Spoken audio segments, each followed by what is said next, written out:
Your UNLV football team falls in really tough fashion to the New Mexico Lobos in Allegiant Stadium. We need some change. We need to talk. This football team, the way they're playing, isn't sustainable. Let's talk about it, guys. This is the Let's Run podcast.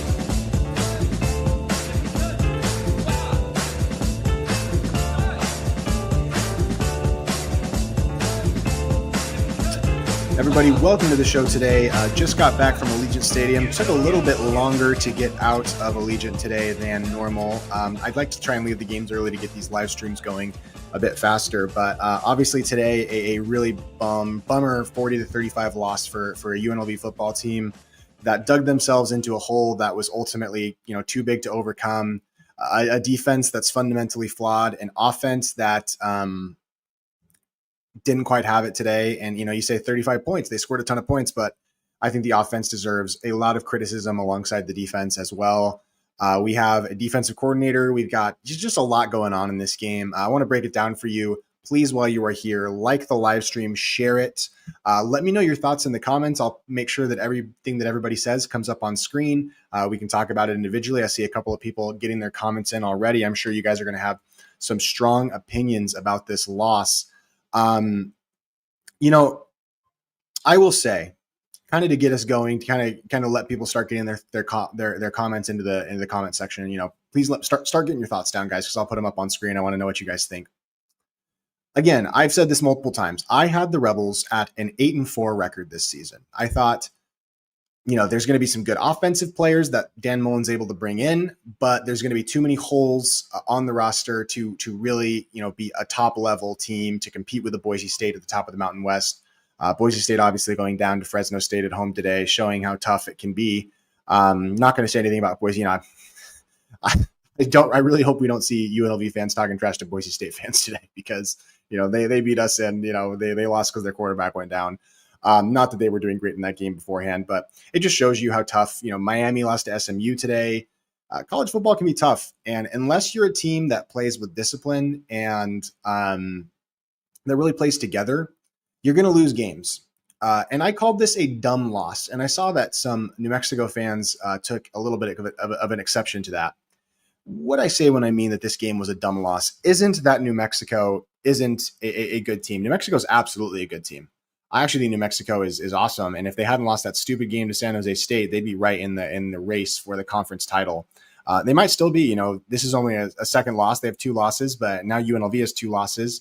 And, if the Rebels keep playing like this, they're going to have more than 2 losses. Boise took a loss today. Fresno State has 2 losses. Hawaii has a loss, but I think they have 2 losses. They might have 2. No, they just have the 1. Hawaii only has 1 loss. But you're going to lose dumb games if you play dumb. And me saying that this is a dumb loss isn't to discredit what New Mexico did today coming into the Allegiant Stadium. Coach Jason Eck has played with absolute gumption and pride and with passion and fire, has his guys playing with confidence. And even though that they're not a complete team, they make mistakes too. They gave up a ton of passing yards today. They shut down a potent UNLV rushing attack today. And credit to New Mexico. I'm going to say a lot of things in this live stream, and I do not want any of it to be taken as me saying that New Mexico, there's anything wrong with New Mexico. New Mexico is awesome, man. They absolutely deserve to win this game. And so, Nor do I want to treat this game as a wake-up call type game. There are going to be some people that say, oh, man, what does this game really tell you about the Rebels? I didn't see this coming. And I would just say, like, if you didn't see a game like this coming, a well-coached team with good players, even if they're not, the best players in the country, New Mexico's got good players and they're well-coached. And this game is not something that was unforeseeable. This loss, Vegas had it at a 3.5 line spread that basically is a pick 'em, especially because you generally give the home team 3 points. But this game was not something that we couldn't see coming. It was very obvious that this game was going to happen. Very obvious. If you look at how we played versus Boise State, if you look at how we played versus Miami of Ohio, heck, outside of 2 punt blocks against Wyoming, if you look at how we played versus Wyoming and Air Force, this game was going to happen. Look at how we played versus Idaho State. UNLV has been a pretty bad team at times through the majority of their games. So this game is not unexpected. This game is not unexpected at all. I was super nervous about this game coming into it. I'm super nervous about Utah State when they come to Allegiant. I think we can do pretty well against Colorado State and against Reno, but if UNLV is playing a team that can score, they have to be playing a team that has no offense. Because if they play a team that can score, like Adrian says, our offense has to play essentially perfect to win. It's interesting. I would say that this is the most predictable team. I can tell you exactly what this UNLV team needs to do each week to win. I can tell you exactly what the formula is because it's very repeatable. This team is very predictable. And this game and this loss against a good New Mexico team was very predictable. UNLV is going to get 3 or 4 stops during the game. They're going to get 3 or 4 generally. That's about the right number. They're going to force 3 or 4 punts. Today, I think they had 5 punts, but one of them was kind of that late punt that New Mexico really wasn't trying to do a ton. They're going to get 3 or 4. They're going to get 3 or 4 stops. Every other and they might get a turnover. One turnover, you can rely on it for basically every other game. They might get a turnover or 2. Every single other possession that team gets is going to be a score. So if a team gets 12 possessions, UNLV gets 3 or 4 stops and a turnover, they're going to get 6 touchdowns. And that basically means that this UNLV offense, like Adrian says, UNLV has to play perfect on offense to win. This UNLV offense has to score something like 42 points a game for UNLV to have a chance to win these games. They got to score 42 points a game without fail. There is what you're going to get from the defense. Not every single drive is going to go bad for the defense, but the majority are, and other teams are going to score incredibly quickly. And so our offense is going to have a ton of opportunity to do so, but they have to play essentially perfect to give this team a chance to win. Anthony Calandria, a guy who was dealing with flu-like symptoms today, was not feeling well, was puking before the game apparently, who clearly couldn't run the ball, clearly seemed a step slow. His arm was decent today, but he made some bad throws too, and a couple of fumbles. You could tell he wasn't sharp like he usually is. And it took Anthony Calandria getting a flu to essentially nix UNLV's chances in this game. It took one thing going wrong on the offensive side of the football for UNLV to go from having a good chance to win the game to being not favored to win the game, to being pretty, having not a great chance to win the game. And UNLV tried. I mean, their offense tried to get them back in the second half. The defense made a couple of good plays. I think that there's a lot of people saying that, this defense just doesn't have the talent. And I disagree with that notion. I think this defense has the talent to not be one of the 5 worst defenses in America. They don't have the talent to be a top 50 defense, but do they have the talent to be the 90th ranked defense? The 95th ranked defense? I think they do. I sit very close to the team. And all game, I'm sitting here watching.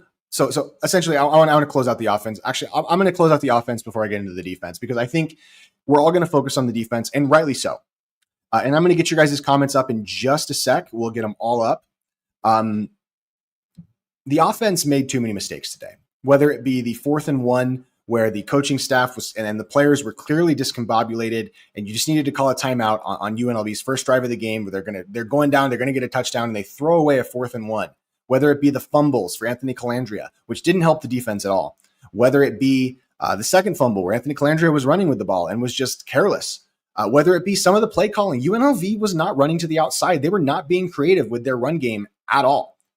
New Mexico said, you're not going to beat us with the rushing attack. Fair enough. But get creative, run to the outside. It felt like UNLV was running it up the middle with Kevon Lee and throwing away first down time after time after time after time and putting their offense.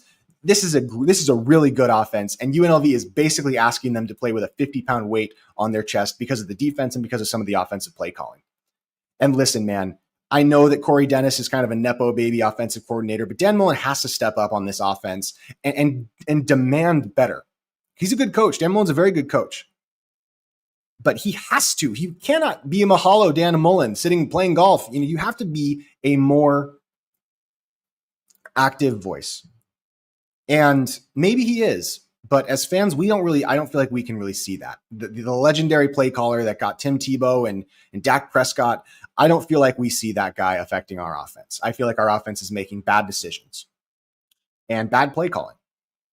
And it's got all the potential in the world. It's got talent up, and the offense has all the talent in the world.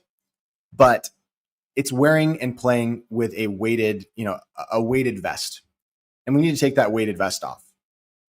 And whatever that takes, that's Dan Mullen's job to figure out. That's not my job to figure out. But you're being paid, hey, buddy, you're being paid $3.5 million a year to be the head coach of UNLV football. Time to put your big boy pants on, Danny.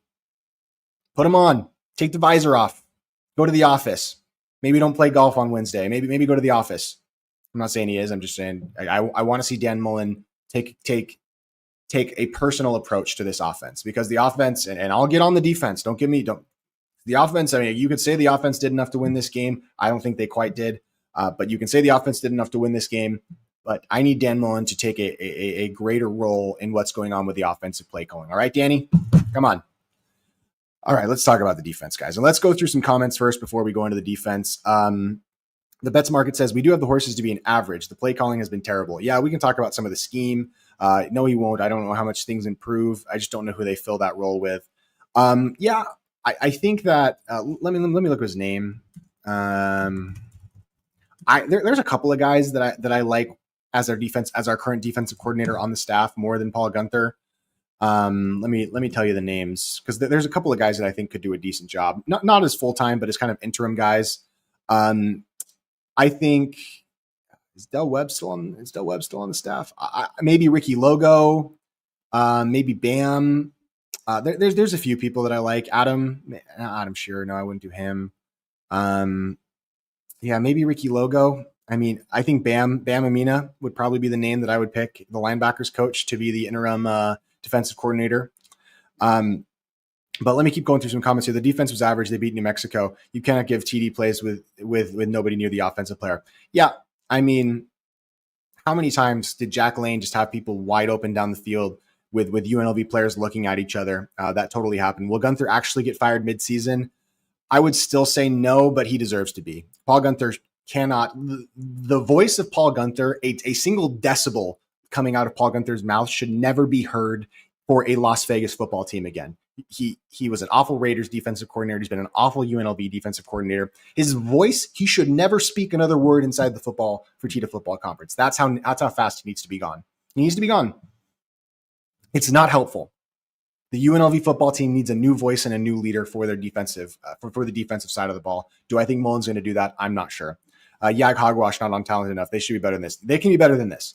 New Mexico should not drop 40 points on you. I saw number 3 for UNLV. Let the tight end. Yeah, there was some really bad stuff. Lucky we were even in it after giving up 20. Yeah, that's part of the other problem. We were in such a big hole at the beginning of the game. And like Steven said, it just wasn't sustainable. Hawaii might put it 65 or 70 on us in a few weeks. Totally. And again, that's why this game was very obvious that it was going to happen. It was very obvious that UNLV was going to play a game like this. And unless they made changes, they had a chance to make changes. They had a bye week, and they didn't make the changes. They didn't make the adjustments.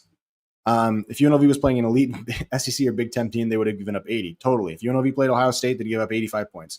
UNM, yeah, again, credit to UNM. I want to make sure I get all the comments. Daryl says the defense has no discipline at all. Blown coverages and gap assignments in the run game is horrendous. Yeah, I thought the safeties, particularly today, were really bad. Some of the linebackers had okay games. UNLV in terms of rush defense was better than I thought they were. They didn't allow, unlike they did at Boise State. But again, New Mexico just traded that for explosive passing plays. So like, sure, okay, you stopped rushes, you still gave up 40 points, and you still, you still lost the game. So I'm not going to give UNLV's, like, UNLV played some better defense in the second half, but I'm not going to give them a cookie. They put us in a 21 point hole in the first place. I don't care. I don't want to hear Caleb Herring or Steve go, well, you saw them make some pretty good adjustments in the second half. Doesn't matter. They lost the game. It's their fault they lost the game. They put us in a big hole. All the big blown plays. I do not care about what progress was made in the third quarter. Unless you came back and won that game, that progress, you can care about it internally. You can talk about, oh, well, we saw some things in the third quarter we liked. But as a fan, I do not care about any progress that you made in the third quarter. Don't care. New Mexico rushed for only 131 yards, which was more than UNLV still. But especially in the first half with Jack Lane, the running quarterback, he did a good job of getting up. 6 fumbles. Yeah, Bill, that was rough. UNLV how does Gunther still have a job at this point? It's becoming, if the defense holds the team to only 400 yards, then it's a win. Yeah. So the guy that I would have take over the defense would be Bam Amina, the linebackers coach. I think he is a good voice. He's a big guy. Got a loud voice. I just think that UNLV needs another voice. UNLV needs another voice. Somebody else to actually talk to the players, because I don't want to hear I don't want to hear Paul Gunther talking to players anymore. I don't think it's useful for the players. I don't know that the players have a ton of confidence. Something has to change. We've given up near 150 points in the last 3 weeks. If we haven't, that is. So a few of the things that I saw sitting up close about the defense.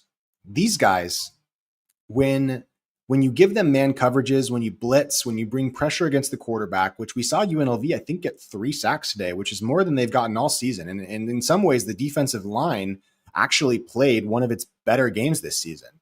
In terms of stopping the rushing attack, 131 rushing yards. I mean, that's not great, especially considering you lost. But I thought that the defensive line and some of the inside linebackers played okay today. It was really on the outside and the safeties that were so horrendous that, New Mexico, it could be 3rd and 25, and I would have zero confidence that UNLV could prevent New Mexico from getting a 70-yard gain. And I think that you saw some of it was New Mexico was just well coached today. They knew what kind of plays to call. They knew where UNLV's defense was vulnerable. I do think that, especially in a lot of positions, UNLV has talent advantages over New Mexico, but New Mexico knows how to exploit the talent that they do have and put themselves in positions to score. Janet Kelly, hey mom. Every defensive play had the players looking confused and talking and looking as if they didn't know what they were supposed to do. Yeah, and this is part of the problem. UNLV found themselves in 3rd and long situations. And often when you're in 3rd and long situations, what you do is you kind of bring your players back. You try and let them keep the ball in front of them. You're just trying to prevent the other team from getting a first down. And so you kind of drop into a zone coverage, into a zone coverage. UNLV dropping back into that zone coverage was disastrous today. These players, especially on the linebackers, on the DBs, the safeties, they could not communicate with each other and figure out who was supposed to be where. And so consistently, UNLV towards the end of the game, it was a 3rd and 11. UNLV's up by 1 point. New Mexico's on their own 10-yard line. And the UNLV defense has a chance on 3rd and 11 to get a stop and basically take control of the game. And the players are all pointing at each other as there's a guy right in the middle of the zone, wide open, while and nobody's communicating about it. These guys are trying to communicate, and I don't know if they don't understand the scheme that Paul Gunther is trying to get them to run. I don't know if it's an issue of, again, I don't know that it's talent all the time. I just feel like players are often in the wrong position, and they don't know where to be. And the coaches are clearly telling them they're trying to get them to be in the right position, but they're failing. Paul Gunther needs to be gone, man. A different voice, because the defense cannot get worse. Can it get worse than giving up 500 yards a game? I'm not sure.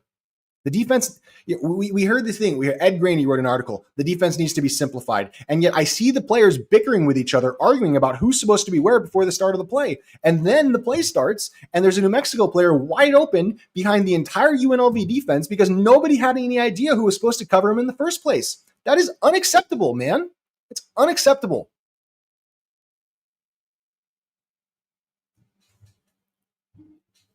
Simplify. Play man. Blitz more. If you're going to play zone, play more of a man zone. Let the safeties just play zone. But whatever you're doing, it's not working. And I'm sorry, the last 3 weeks, ever since that Wyoming game, and even in the Wyoming game, there were issues. Ever since the Wyoming game, you have been absolutely a pathetic unit, a shameful unit. And then I see people complaining. I see media members complaining, why are UNLV fans so mad? We're 6-1. This stuff was all stuff that we could see coming from not just 10 miles away, from 50 miles away. We knew this was coming. When you gave up 500 yards to Idaho State in week 0, and then the defense didn't get noticeably better, unless you were playing a UCLA team that didn't have a coach, whose players hated their coach, or a Sam Houston team that's still winless, or a Miami of Ohio team that lost their starting quarterback, or a Wyoming team where you got 2 blocked punts. Look at the results from this entire season and how this UNLV defense and team has played. And this result, we were getting by on stolen time. And everybody knew it. I knew it. I still had fun. I still loved tweeting out that we were 6-0 and going bowl. And that was great. And the Rebels will win other games this year. I don't think they're going to lose out. But something has to change, man. And you already played your card. Oftentimes a coach only has a certain number of hands that he can play. And what do I mean by that? Oh, we're going to bench starters. We're going to do this. We're going to do that. You can only play that hand one time before you have to play the next hand. And we got the talk about, we're going to simplify the defense. We're going to play better. We're going to build the scheme so our guys can execute it. We already got that spiel after the Boise State shellacking, after giving up 600 yards to Air Force. We already got that. And then you wonder why people are complaining about a team that's 6-1 when all of these things were clear, light as day. And we all have to act like just because they're 6-1, that the clear issues that are plaguing this team that will cost them games and cost them this New Mexico game weren't going to appear. There is nothing more dumb than a complacent fan base that doesn't expect greatness from a program that has resource advantages and talent advantages over teams that it's playing. And UNLV, believe you me, has resource and talent advantages. And I still think New Mexico is great, but I think UNLV has resources and talent advantages over, especially on their home field, over New Mexico. If you gave us a competent DC, we're probably 7-1. I still don't think we're winning that Boise State game. I think we probably win this game if we had a defense that was just bad. All they have to be is bad. UNLV's defense doesn't have to be good. The only thing they have to be is bad, and they can't do it. And the players are confused. They don't know where to be. They don't know where to stand. They don't know who's covering who. And every time the team drops into a soft zone coverage, the guys are pointing around and looking at each other like, who's covering who? And that falls on 2 people. It falls on Paul Gunther. Whoa. I don't know where those balloons came from. Did I? That was interesting. Does it do that if you like thumbs up or something? Yeah, okay. It does stuff if you that's weird. I've never seen that before. It falls on 2 people. It falls on Paul Gunther, the defensive coordinator, who was not hired to be. Yeah, that was funny. The NXT, I have no idea. I guess if you do this, it does stuff. That's kind of interesting. Falls on Paul Gunther, the defensive coordinator, who was not hired to be the UNLV defensive coordinator, but clearly shouldn't be anywhere near, this team at all. And I know he's a friend of Dan Mullen's, but time to cut bait, bro. Time to cut bait. Time to stop. You're not out here in the desert to drink margaritas and play golf. You're out here in the desert to be a football coach, and we need you to step up a little bit, Dan. Okay, paying you a lot of money. Step up. Yeah, Zach Arnett, that Baconator. Do you think the coaches are being too stubborn? If the fans see the issues with run containment and opposing wide receivers running wide open, what are the coaches looking at on film? The coaches know more than the fans do. I mean, Paul Gunther has forgotten more football than I will ever know. But my job is only to point out problems and to talk and analyze games. Paul Gunther has a different job. He has to get teenage boys and young adults to actually execute on a scheme. and teenagers and young men who are imperfect. He has to actually get them to do it. It's one thing to just sit on film and point it out and say, oh, yep, there's a problem. I can do that. No problem. The reason why Paul Gunther's being paid a whole bunch of money is because he's actually tasked with getting young men who are playing against other guys who are watching film too to execute on a scheme. And he's failed at that job. And if UNLV, look, at 6-2, at 2 losses in the Mountain West Conference, the chances of making a Mountain West championship game are very slim, very slim. They're not impossible. Boise State's quarterback went down, Maddox Madsen, in what looked almost like a season-ending injury to me today against Fresno State.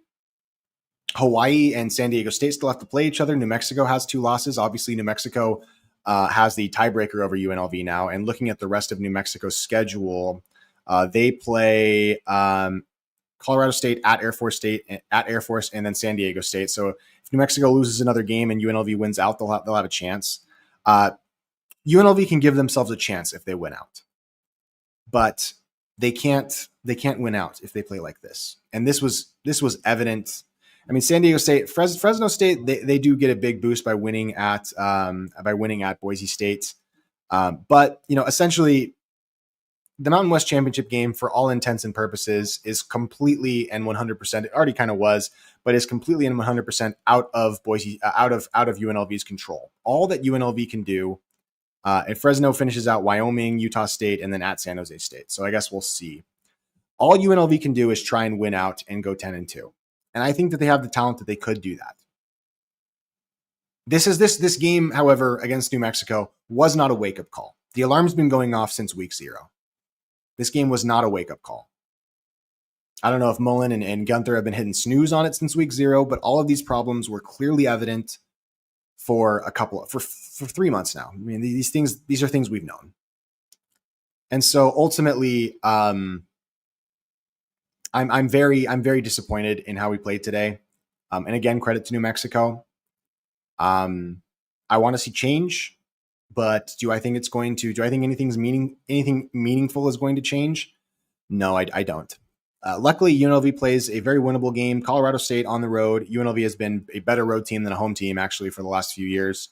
That is a chance to get a win. Again, I think UNLV can and should win that game. Then they get a home game versus Utah State. That's a game that UNLV, we just saw this New Mexico team smoke that Utah State team. Utah State's a tricky team. If UNLV plays like they played today, Utah State absolutely can come in and beat them. But it's a winnable game. Then UNLV gets a really tough outing versus Hawaii. Hawaii's a very good team that can throw the ball around the field like nobody's business. And then UNLV finishes out the season at Reno. And then that's it. That's a wrap for UNLV football in 2025. Win out, man. I mean, I thought they were going to be 8-4. I think at this point in the season, 9-3 would probably be a really reasonable ask. I think they're probably going to lose another game. And at 9-3, I think that still says positive things about the program, but about this team specifically, it's really tough to see them winning out, playing like this. And I don't really know what the solution is. I'm not being paid to find out what the solution is. I'm doing this for free to yell about the problem. That's kind of my job. So disappointed today, but SDSU and Fresno. Yeah, Fresno is really gonna. San Diego State really controls their own destiny in the Mountain West Conference race right now. Absolutely. So I guess we'll see. I mean, Boise State still has some tough games. They have to go to Logan. They have to play at San Diego State. That's their next game. That's going to be a tough game. They play Colorado State. I mean, is there a world where Boise State gets to 3 conference losses? Yeah, I mean that's totally on the table. UNLV can give themselves a chance at the Mountain West Championship game if they win out, but with how this team is playing, it's going to be really tough. Well, he shouldn't be happy, and fans shouldn't be happy with him. Scarlet Standard, this is Mike. Good to see you, man. Mullen absolutely should not be happy. He should be furious. But guess what? He should be mad at himself, not at anybody else, because it's his fault. He's the head coach. The buck stops with him. He should be embarrassed by the product that he's putting out on the field, to be honest. Let's make sure I'm not missing any comments. I don't know if I'm missing any comments. I hope Mullen realizes he needs to win big at UNLV to get rehired by Power Four schools. Yeah, I mean, listen, Mullen, unless he wins out, I don't. I think Mullen's around another year, and that's a good thing. You know, having him at least 2 years is good for the program, especially moving into the new Mountain West. You don't want to be replacing your coach, and I don't think we will. I think Mullen stays at least one more year, but you know, if the defense doesn't play better than this, they're going to end 7-5 or 8-4 at best. And fair enough. I mean, I haven't listened to his. Apparently Mullen said that it starts with him and consistency isn't there, which starts with him. Fair enough. I mean, if he's taking ownership of it, that's great. But I mean, taking ownership of a loss still sucks. You're still dealing with a loss on your home field against a good, plucky New Mexico team that everybody knew was very capable of coming in and winning, and yet our team seemed half asleep until the second quarter. So guys, that's probably where I'm going to end it today. Our defense can't stop a parked car. Yeah, we can't stop a runny nose. I guess we'll see kind of what this means heading forward. I'm looking forward to Runnin' Rebel basketball returning on Tuesday. We're still going to cover this team. The season's not over. It's very frustrating. This was a frustrating game, but ultimately, I guess we'll see how they play against Colorado State. I mean, it's hard to be worse. It's hard to be worse on the defensive side of the ball. And I expect more from the offense too, to be honest with you. Sloppy play. This offense has to play perfect, but if that's what it's being asked to do, the thing is, I think this offense is capable of playing nearly perfect. I think it is capable. And so if I know that they're capable of it, then I'm going to expect them to do it. And so I'm upset at the offense too. I'm very upset at the defense. But guys, let me know your thoughts. Shoot me a DM. Let's talk. Let's talk about Runnin' Rebel hoops. Let's talk about UNLV football. And hopefully UNLV can get back on track versus Colorado State because this one sucked, guys. This one really sucked. Let me know your thoughts, guys. I appreciate you all. Have an awesome day. I will be a father tomorrow. I'm welcoming our baby girl in the world tomorrow. So I wouldn't expect a ton of tweeting. I'll try and get out my Mountain West power rankings once the final games go live. But we're heading into the hospital to welcome a beautiful baby rebel girl. Not rebel girl, but a beautiful lady rebel, I guess we'll call her, because we don't want to associate with rebel girl.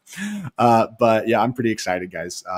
It's pretty fun, and even a frustrating UNLV football loss cannot take the smile off of my face.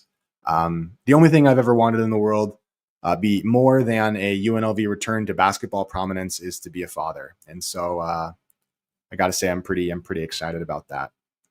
All right, guys, I want to make sure I'm not missing any comments, but I appreciate you guys. Love the Rebels. This game doesn't change anything about how I feel about this team. I'm still frustrated, but I've been frustrated with them all year. So guys, have an awesome rest of your weekend. Appreciate you, and let's run.